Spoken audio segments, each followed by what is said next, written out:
안녕하세요. 현존북스입니다. 오늘 소개해드릴 책은 죽을 때까지 책 읽기라는 책입니다. 저자는 일본의 전 외교관이자 사업가인 니와 우이치로라는 사람입니다. 책의 큰 목차는 이렇습니다. 1장, 책을 대신할 것은 없다. 2장, 어떤 책을 읽으면 좋을까? 3장, 머리를 쓰는 독서의 효용. 4장, 책을 읽지 않은 날은 없다. 5장, 독서의 진가는 삶에서 드러난다. 6장, 책의 저력. 책의 서문에는 2017년 일본 아사히 신문에 실린 한 대학생의 기고문이 나옵니다. 이 기고문의 내용은 대략 이렇습니다. 책 읽기가 삶의 양식이 된다고 느낀 적은 없다. 도움이 될지는 모르지만 읽지 않아도 살아가는데 별다른 문제는 없을 것 같다. 그것이 솔직한 심정이다. 나는 책을 읽는 것보다 아르바이트나 대학 공부가 더 필요하다고 느낀다. 만약 책을 꼭 읽어야 하는 확고한 이유가 있다면 알려주었으면 좋겠다. 책 읽기가 삶의 일부인 저자는 이 기고문을 읽고 무척 놀랐다고 합니다. 그리고 이렇게 말합니다. 책을 읽든 안 읽든 본인의 자유입니다. 그러나 책 읽기의 즐거움을 아는 사람은 충분히 실감합니다. 책 읽기가 얼마나 많은 것을 가져다 주는지 생각하는 힘, 상상하는 힘, 느끼는 힘, 무궁무진한 지혜. 책 읽기는 그 사람의 지적 호기심은 물론이고 살아가는 힘을 키워줍니다. 이 책에는 책 읽기에 대한 많은 이야기가 나오는데 몇 가지를 살펴보겠습니다. 저도 책을 많이 구입해서 읽는 편인데 가끔 내 예상과 달리 깊이 있는 내용이 없어 후회를 할 때가 있습니다. 그런데 저자는 이에 대해 쓸모없는 독서는 없다라고 말합니다. 쇼펜하우어가 말하길 잡초는 밀의 양분을 가로챈다. 따라서 나쁜 책은 독자의 돈과 시간과 주의력을 가로챈다 라고 가차없이 비판했지만 잡초는 잡초로서의 가치가 있습니다. 책을 사는 행위는 복권을 사가는 것과 같은 도박이 아닙니다. 막상 사서 읽어보니 잡초였다는 식으로 돈 낭비를 많이 하다 보면 이건 아름다운 꽃을 피울 것 같다.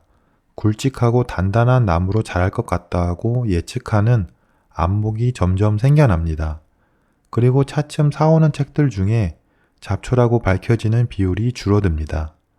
그런 의미에서 막상 읽어보니 잡초였다는 경험은 필요합니다. 예전에 저도 그랬고 평소 책을 잘 읽지 않은 분들은 처음에 좋은 책을 고르기가 쉽지 않습니다. 잘 모르고 요란한 제목과 표지에 이끌려 사는 경우도 많습니다. 저자는 좋은 책을 고르는 자신만의 방법을 말하는데 저자가 책을 살 때의 기준은 차례라고 합니다. 차례를 보면 어떤 내용이고 어떤 구성으로 전개하려는지 거의 파악할 수 있습니다. 저자가 어떤 의도로 독자에게 무엇을 전달하고 싶은지 저자의 윤리적 사고가 대체적으로 보입니다. 그런 과정을 통해 큰 틀을 파악해 두면 이해하기 쉽고 읽는 속도도 빨라집니다. 나름대로 꼼꼼히 살폈는데도 기대에 어긋나는 경우는 얼마든지 있습니다. 그렇지만 어긋나는 경우가 있기에 기대 이상으로 고마운 인연을 만날 때의 기쁨도 한결 큽니다. 그리고 독서는 우리에게 생각하는 힘을 키워주는데 저자도 여기에 대해 말합니다. 생각하는 힘이 저하되는 원인에는 인터넷의 영향도 다분합니다. 인터넷에 흘러넘치는 정보나 트위터 같은 SNS를 자주 보면 정보를 수동적으로 얻는 습관만 배어 그것의 내용이나 질을 의심하는 과정이 사라지게 됩니다. 논리적으로 생각하는 힘을 키우는 데에는 독서가 더없이 효과적인 방법입니다. 사고력을 키우기 위해 철학서 같은 딱딱한 책을 읽을 필요는 없습니다. 소설이라도 왜, 어째서 등과 같은 생각을 하면서 읽으면 그만큼 사고하는 힘이 연마됩니다.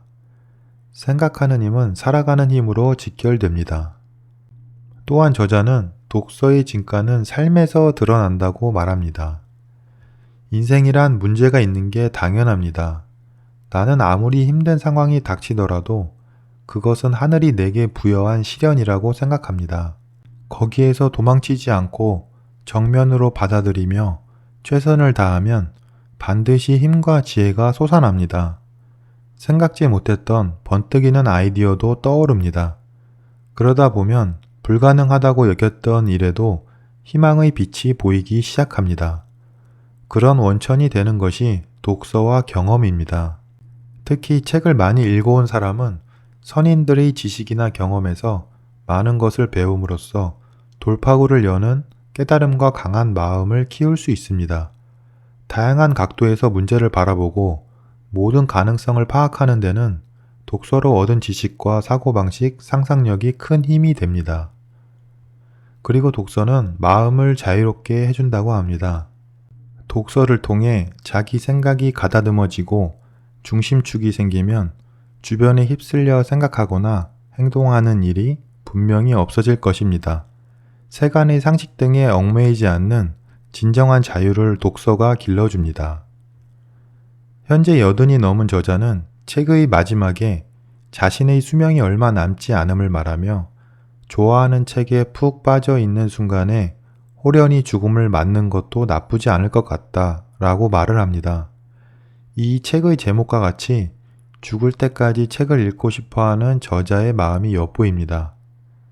이 책은 이제 막 책 읽기에 관심이 생겼거나 책을 좋아하지만 잠시 멀리한 분들에게 책과 가까워질 수 있도록 도움이 되는 책입니다.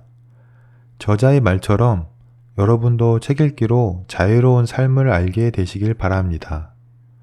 오늘 영상은 여기까지입니다. 감사합니다.